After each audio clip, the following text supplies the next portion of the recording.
Hello everyone, আজ তোমাদের আমি কাঁকড়ার বাটি চচ্চড়ি করে দেখাবো। তোমরা ছোট বড় যে কোনো কাঁকড়ারই করতে পারো। আমি কাঁকড়াগুলোকে কেটে ধুয়ে পরিষ্কার করে রেখেছিলাম।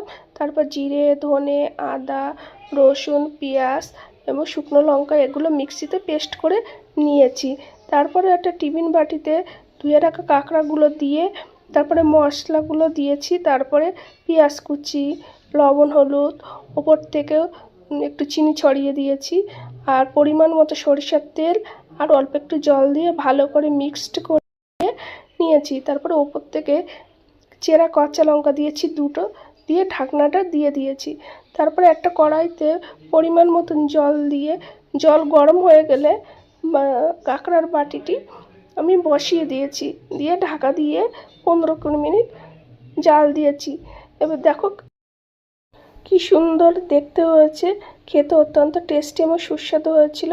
আমার তো খুবই ভালো লেগেছিল। তোমরা একবার বাড়িতে ট্রাই করে দেখতে পারো।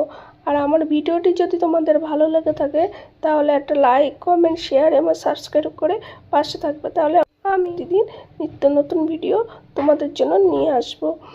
আর তোমরা ভালো থেকো, সুস্থ থেকো। ওকে, বাই, টাটা।